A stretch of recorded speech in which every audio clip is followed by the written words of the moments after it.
General और principal solution का जो कॉन्सेप्ट है उसे मैं क्लियर करने की कोशिश कर रहा हूँ आपको, है ना। वैसे आप लोगों को इतना तो पता ही है शुरू से कि अगर बाय द वे हमारे पास में यहाँ पर 4 क्वाड्रेंट होते हैं और उन क्वाड्रेंट में आपको ये भी पता है कि ASTC वाला रूल फॉलो होता है, 8 शुगर टू कॉफ़ी, है ना। या हम बोल दें कि यहाँ पर साइन जो है पॉजिटिव होता है, यहाँ पर टेन जो है वो पॉजिटिव होता है, यहाँ पर कॉस जो है वो पॉजिटिव होता है और यहाँ पर ऑल पॉजिटिव होते हैं। यहाँ पर हमें ये समझ में आया कि साइन पॉजिटिव है, इसका मतलब अदर ट्रिग्नोमेट्रिकल रेशियो जो है वो आपके निगेटिव हो गए। जैसे जैसे हमारे पास में यहाँ पर साइन निगेटिव हो गया और यहाँ पर टेन भी निगेटिव होता है, और यहाँ पर अगर टेन पॉजिटिव है इसका मतलब साइन निगेटिव हो गया और कॉस भी निगेटिव हो गया। अच्छा, ये साइन है तो कॉस निगेटिव हो गया और टेन भी क्या हो गया, निगेटिव।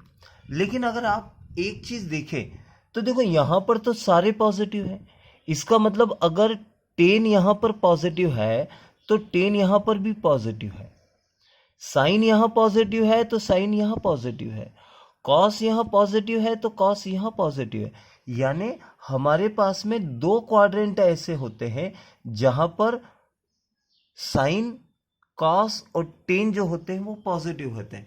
जैसे मैं लिख रहा हूं पॉजिटिव साइन कहां कहां होगा, तो मैं उसके लिए लिख रहा हूं फर्स्ट क्वाड्रेंट और सेकंड क्वाड्रेंट, 2 क्वाड्रेंट। साइन अगर है तो कॉसेक भी, है ना। फिर मैंने लिखा कॉस पॉजिटिव है, इसका मतलब फर्स्ट और फोर्थ क्वाड्रेंट में, है ना। एक क्वाड्रेंट ये और एक ये हो गया, तो ऐसे 2 हो जाते हैं। आपको समझ में आ ही रहा होगा कि 10 अगर पॉजिटिव है तो फर्स्ट क्वाड्रेंट में है और थर्ड क्वाड्रेंट में। इसका मतलब ये हुआ कि 0 से लगाकर 360 डिग्री के बीच में जो 2 वैल्यूज आती है, अच्छा 2 जगह पर ये पॉजिटिव है तो बचे हुए 2 क्वाड्रेंट में साइन क्या हो जाएगा, निगेटिव हो जाएगा, कॉस जो होगा वो निगेटिव हो जाएगा और टेन जो है वो क्या हो जाएगा, निगेटिव। ये टॉगल है ना, 2 में पॉजिटिव 2 में निगेटिव, सिंपल सी बात है। अच्छा, यहां पर हमें समझ में आता है कि हमें अगर किसी ने दे दिया कि sine theta is equal to 1/2 दे दिया, इसका मतलब ये हुआ कि 0 से लगाकर 360 डिग्री के बीच में ऐसे 2 क्वाड्रेंट है जहां पर इनका आंसर निकलेगा। जैसे एक आंसर तो आपको पता है कि साइन थीटा 1/2 साइन 30 पे होता है, तो π/3, यानी एक एंगल तो आपका क्या आ गया, π/3 आ गया। और सेकंड क्वाड्रेंट, तो सेकंड क्वाड्रेंट में आप लिखते हो तो कैसा लिखते हो, सेकंड क्वाड्रेंट को आप लिखते हो पाई माइनस π/3, यानी कितना आपका रहता है 2π/3। 2π/3 का मतलब ये हुआ कि ये हुआ 60 डिग्री और ये कौन सी डिग्री हुआ, ये 120 डिग्री। मतलब इन 2 वैल्यूज पर साइन की वैल्यू क्या होगी, 1/2, और ये किसके किसके बीच में, 0 से लगाकर 360 डिग्री के बीच में। मतलब ये एक रोटेशन में जो 2 वैल्यूज आती है उसे हम बोलते हैं प्रिंसिपल वैल्यू। मैं एक बार और लिख रहा हूं, है ना, एक बार और समझाने की कोशिश करता हूं। कैसे, जैसे मैंने लिखा कि हमारे पास में है cos theta is equal to 1/√2, cos theta is equal to 1/√2। तो कॉस थीटा 2 क्वाड्रेंट ऐसे हो गए 0 से लगाकर 360 के बीच में। एक तो क्वाड्रेंट फर्स्ट, तो मैंने उसे लिखा cos theta is equal to cos π/4, और एक फोर्थ क्वाड्रेंट में तो मैंने उसे लिखा cos theta is equal to cos 2π। आपको पता है ये 0, ये पाई और ये कितना वापिस यहां पर आएगा, तो 2π मतलब 360 माइनस π/4। हाँ, cos minus theta is equal to cos theta होता है, यानी 2π माइनस थीटा, तो उस पर भी आपकी वैल्यू कॉस क्या हो गया बेटा, 8 माइनस पाई यानी कितना, 7π/4 पर भी ये जो आंसर आएगा। अच्छा, एंगल में आपको बताओ, कितना होगा 360 में 315 डिग्री पर भी ये जो होगा वो क्या होगा, उसकी वैल्यू 1/√2 होगी। इसका मतलब एक वैल्यू तो 45 पर और एक 315 पर। ये 0 से 360 के बीच में दो जो वैल्यूज हैं जिस पर वैल्यू सेम आ जाती है इसकी, उसे हम बोलते हैं प्रिंसिपल सॉल्यूशन। यानी एक रोटेशन के बीच में 0 से लगाकर 360 के बीच में जो दो वैल्यूज सेटिस्फाई होती है उसे हम बोलते हैं प्रिंसिपल सॉल्यूशन। ठीक है, तो इसमें इतना ही, आप 2 बार पढ़े 4 बार पढ़े 0 से लगाकर 360 के बीच में। हाँ, एक छोटा सा पार्ट और मैं आप यहाँ पर ऐड कर देता हूँ कि कभी मान लो आपके मन में आ रहा है कि माइनस तो आपने लिया नहीं, तो मैं एक काम करता हूँ, मैंने यहाँ लिखा tan theta is equal to -1। तो एक काम क्या हुआ कि एक तो ये कौन से क्वाड्रेंट में, सेकंड क्वाड्रेंट में मैं लिखूंगा tan theta is equal to tan pi minus π/4, यानी हमारा आंसर आ गया tan 3π/4 और 3π/4 यानी कितना 135 डिग्री। वैसे तो मैं एंगल लिखना नहीं चाहता हूँ, पर वो समझाने के लिए कभी कभी हमें लिखना पड़ता है कि 135 डिग्री। दूसरा, कहाँ पर और माइनस होगा, फोर्थ क्वाड्रेंट में। तो फोर्थ क्वाड्रेंट में भी इसको अगर मुझे लिखना है कि माइनस वैल्यू कब आएगी, तो मैंने लिखा tan 2π माइनस π/4, यानी कितना हो गया, वो हो गया tan 7π/4, यानी कितना, वो हमारे पास में आ गया 315। तो हमने फिर देखा कि ये दो क्वाड्रेंट ऐसे थे, या हमने देखा कि 0 से लगाकर 360 के बीच में दो वैल्यूज ऐसी है जहाँ पर tan की वैल्यू -1 होती है। तो ये tan के लिए ये क्या हो गया था, इसके लिए ये इसका हो गया था प्रिंसिपल सॉल्यूशन। जनरल सॉल्यूशन भी यहीं से समझ लेते हैं। अगर देखो, जनरल सॉल्यूशन का मतलब क्या होता है कि ये क्या 0 से पाई तक है, पाई से वापस जब अपना रोटेशन एक बार क्लॉक का यहाँ आ जाएगा, यानी 2π पे आ जाएगा, 0 फिर पाई और किस पे आ गया 2π। तो 2π पे आ गया, इसका मतलब इनिशियल पोजीशन पे आ गया। यानी देखो, अगर मैंने यहाँ लिखा 0 और 2π, इसका मतलब 0 और 2π दोनों एक ही प्लेस पर है, हमें पता ही नहीं लगेगा कि ये रोटेशन हुआ है या नहीं हुआ है। अच्छा, यहाँ 2π है और ये यहाँ पर कितना आ जाएगा 3π। मतलब अगर बाय द वे मैं एक बार रोटेट कर गया और फिर दूसरी बार रोटेट कर रहा हूँ, तो ये कितना आ जाएगा 3π। एक बार और रोटेट हो गया तो ये कितना हो गया 4π। पर 0, 2π, 4π, 6π ये जो आएगा वो इनिशियल पोजीशन पे आ जाएगा। मतलब 0 की पर भी वही है, 2π पर भी इनिशियल पोजीशन पर ही रहेगा।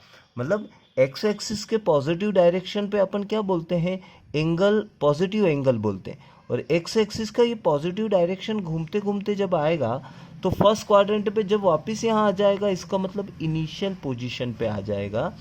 अब इसे मैं समझाता हूँ, देखो कैसे। जनरल सॉल्यूशन को मैंने समझाते समय आपको लिखा कि बाय द वे एक छोटा सा अपन क्वेश्चन ले लेते हैं, sin theta is equal to 1/√2।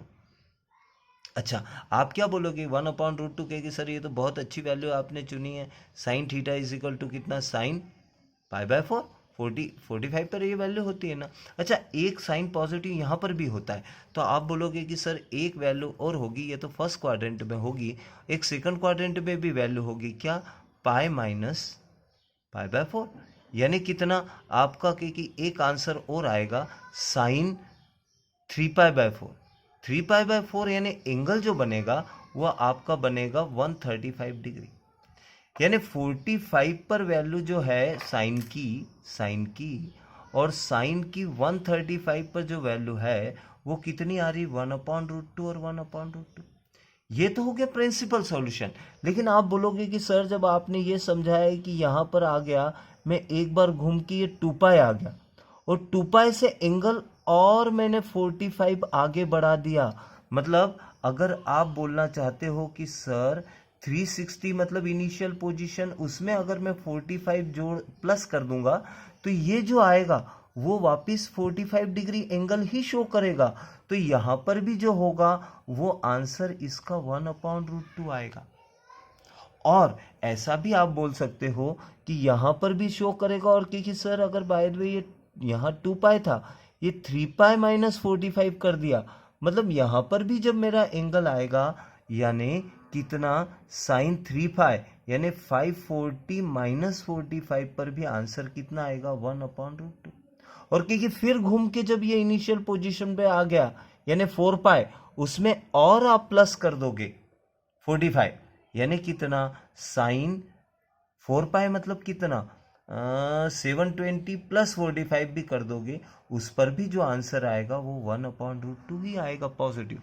अच्छा, क्योंकि ये तो आप हमें 2-3 बार ही समझाया, ऐसे आप कई बार घूम सकते हो, तो फिर ऐसा मैं कब तक लिखूंगा। तो उसके लिए फिर मैथमेटिशियन ने एक जनरल सॉल्यूशन दे दिया, और जनरल सॉल्यूशन में आपको समझाता हूँ, और वो समझाता हूँ कॉस का, कि जनरल सॉल्यूशन कैसे लिखेंगे। अपन हर बार ऐसा नहीं लिखेंगे, वो जनरल सॉल्यूशन में वैल्यू सब्स्टिट्यूट कर देंगे और आंसर निकाल लेंगे। ठीक है, तो मैं वो आपको यहाँ समझाता हूँ। देखो कैसे।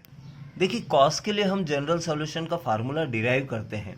यहाँ अपने पास में लिखा हुआ है, जैसे cos x is equal to कितना, cos y।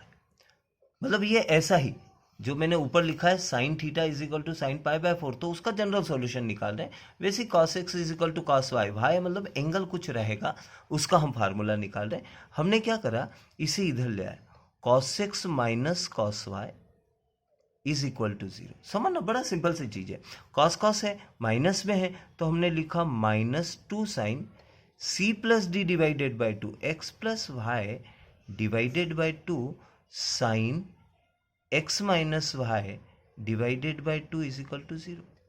अच्छा, -2 को तो हम इधर ले जाएंगे तो 0 हो जाएगा।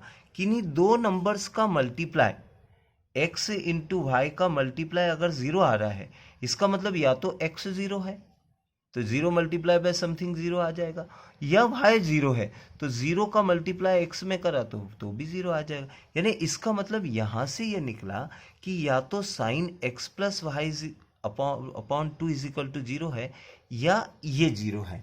तो मैं सबसे पहले लिखता हूँ कि यार ये वाला पार्ट जो है sine x minus y divided by 2 is equal to कितना है, 0। तो मैंने यहाँ पर 0 के बजाय, है ना, मुझे 0 ही दिखता है, तो मैंने यहां पे लिख दिया साइन, और मैंने इस पे लिख दिया n पाई।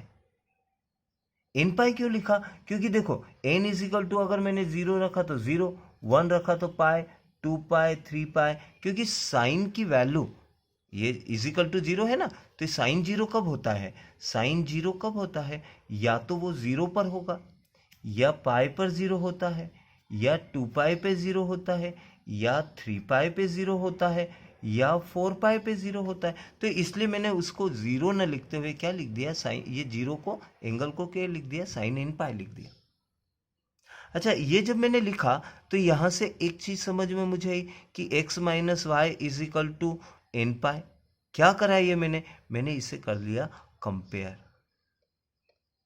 है ना। फिर मैंने अगर इसे देखा तो ये मेरे पास क्या आ गया, x minus y is equal to कितना आ गया, 2n पाई। और इसका मतलब हो गया x इज इक्वल टू कितना आया, 2n pi plus y, 2n pi plus y आ गया। अच्छा, ये तो मैंने इससे निकाला साइन एक्स वाई, ये भी तो 0 हो सकता है, तो मैंने यहाँ लिखा कि ऐसा भी हो सकता है कि sine x plus y upon 2 is equal to कितना, 0 को मैंने क्या लिख दिया, n पाई। आप समझ गए ना कि 0 पाई, 2 पाई, 3 पाई, n की वैल्यू क्या होगी, चेंज होती जाएगी। यहाँ इस पहले केस में 0 है तो इसका मतलब n की वैल्यू 0 है, साइन 0 मल्टीप्लाई बाय पाई यानी साइन 0 की वैल्यू 0, फिर n इज इक्वल टू 1 रख दिया, है ना, तो पाई हो जाएगा साइन पाई, 2 पाई, और ऐसा। तो हमने उसको है ना n पाई लिख दिया। अच्छा, कंपेयर फिर करा तो ये कितना आ गया, x plus y divided by 2 is equal to कितना आ गया, n पाई आ गया। x plus y is equal to कितना आ गया, 2n पाई आ गया। यानी x इज इक्वल टू कितना आ गया, 2n पाई माइनस वाई आ गया, है ना, 2n पाई माइनस कितना आ गया, 2n पाई माइनस वाई आ गया। और इन दोनों को अगर मैं मिला के लिख दूं तो मेरे पास एक फार्मूला आ गया। वो फार्मूला क्या आ गया, मैं इसे यहाँ कहाँ लिख दूं, मैं यहाँ लिख देता हूँ छोटे से पार्ट में, और वो समझाने के लिए, क्योंकि जगह यहाँ पर ऐसी थी तो मैंने लिखा cos x is equal to cos y रहे, तो उसका जनरल सॉल्यूशन जो आएगा वो आएगा x is equal to 2n pi, अच्छा प्लस भी है माइनस भी है तो मैंने लिख दिया प्लस माइनस y।